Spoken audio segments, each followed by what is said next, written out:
இன்னைக்கு ஒருத்தவங்க ஒரு பெரிய உச்சத்துல இருக்காங்க, பலருக்கும் அவங்கள தெரியுது, அவங்க ஒரு செலிபிரிட்டி அப்படிங்கிற ஒரு ஜோன்ல இருக்காங்க அப்படின்னா சாதாரணமா அவங்க அந்த இடத்துக்கு போயிருக்க மாட்டாங்க. ஒரு சிலர் ரொம்ப கஷ்டப்பட்டு அந்த இடத்துக்கு போவாங்க, ஒரு சிலர் ஒரு ஆக்சிடென்டலா ஒரு நிகழ்வு ஏற்பட்டு அது மூலமா போவாங்க. நான் பேசுறது சினிமா செலிபிரிட்டிஸ கிடையாது.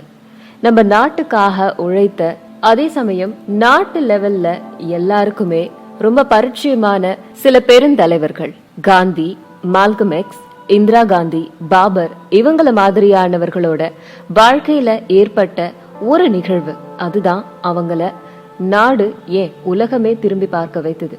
அதை பத்தி தான் இன்னைக்கு நாம பார்க்க போறோம். இந்தியாவோட சுதந்திரத்தை உறுதி செய்த அந்த ரயில் பயணம் 1893 வருடம் மோகன்தாஸ் கரம்சந்த் காந்தி டர்பன்ல இருந்து பிரிட்டோரியாவுக்கு முதல் வகுப்புல ரயில்ல பயணம் செஞ்சுட்டு இருந்தாரு. அந்த கோச்ல ஐரோப்பியாவை சேர்ந்த வேறு ஒருவரும் பயணிச்சிட்டு இருந்தாரு. அவருக்கு காந்தியோட தோற்றத்தை கண்டதும் பிடிக்கல. பாக்குறதுக்கு காந்தி ஒரு கூலி மாதிரி இருந்ததால இந்த உருவம் அவரை உறுத்திக்கிட்டே இருந்துச்சு. காந்திய தன்னோட கம்பார்ட்மெண்ட்ல இருந்து வெளியேற சொல்றாரு. வெளியேற மறுத்த காந்திய ரயில் பீட்டர் மாரிட்ஸ்பர்க் ஸ்டேஷனை அடைந்ததும் ரயில்ல இருந்து வெளியில தள்ளினாங்க.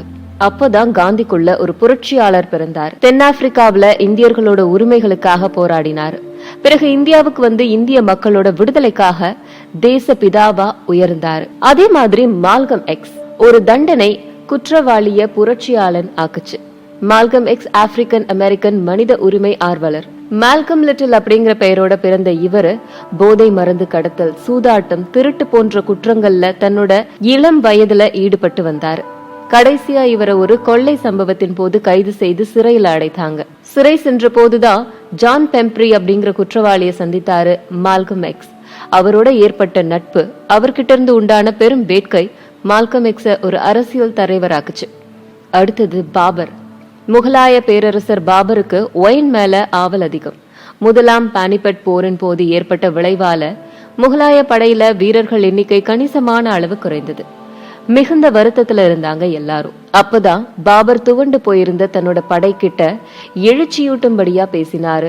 தன்னோட அரண்மனையில இருந்த ஒயின் முற்றிலுமா ஒழித்தாரு. இதனை எல்லாம் பார்த்து ஊக்கம் பெற்ற முகலாய போர் வீரர்கள் முந்தைய போர்ல அடைந்த தோல்வி மற்றும் வருத்தத்தை எல்லாம் துடைக்க திரும்பவும் ராஜ்போர்ட் மேல போர் எடுத்து வெற்றி கண்டாங்க. திரும்பவும் வெற்றி அடைகிற வரைக்கும் ஒயினை தொடாத பாபர் வெற்றி கண்ட பிறகுதான் ஒயினை திரும்பவும் கையில எடுத்தாரு. அதே மாதிரி இந்திரா காந்தி சாதாரணமா அரசியல்ல நுழையல. இந்திரா காந்தி பெரும் பேச்சாற்றல் கொண்டவரும் கிடையாது. நேருவோட மரணத்துக்கு பிறகு காங்கிரஸ் நிறைய நல்ல தலைவர்கள் கட்டுக்குள்ள வச்சிருந்தாங்க. பிரதமரா இருந்த லால் பகதூர் சாஸ்திரி, அவருக்கு நல்ல பெயரும் புகழும் இருந்த போதே இறந்துட்டாரு. அப்போ பலரும் காமராஜர் ஐயா அவர்கள் தான் அடுத்த பிரதமரா தேர்வாவாரு அப்படின்னு கணித்தாங்க. ஆனா காமராஜர் அவர்கள் தானே தன்னோட பிரதமராகும் வாய்ப்புல இருந்து விலகிக்கிட்டாரு.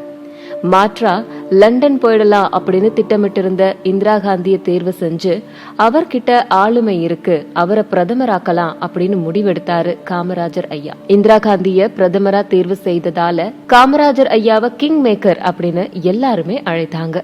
இந்த மாதிரிதான் ஒரே ஒரு நிகழ்வு பலருக்குள்ளேயும் தாக்கத்தை ஏற்படுத்தி உலகத்தையே திரும்பி பார்க்க வச்சிருக்கு. அப்பா, பாத்ரூம் ஃப்ரீயா கிடைக்குது. நான் போறேன், ப்ளீஸ் ப்ளீஸ் ப்ளீஸ். 2 நாள் ஆகுது. எனக்கு அப்புறம் கௌதமி இருக்காளே. என்னம்மா? ப்ளீஸ் கௌதமி, நான் குளிச்சு 2 நாள் ஆகுது. 2 நிமிஷத்துல வந்துடுவேன். ப்ளீஸ் கௌதமி, வீட்ல ஒரு நாளைக்கு நான் 2 தடவை குளிப்பேன். Please please please. நான் குளிச்சு 3 நாள் ஆகுது. ரூம்மேட் கிட்ட கேட்டதுக்கு ஒரு ஷாம்பு கொடுக்குறான். 1 hour வெயிட் பண்ணி ஹாட் வாட்டர், அதுவும் அரை பக்கெட் தான். எவ்வளவு இரிட்டேட்டிங்கா இருக்கு தெரியுமா? வெயிட் பண்ண என்ன விட ஒரு நாள் சீனியரா?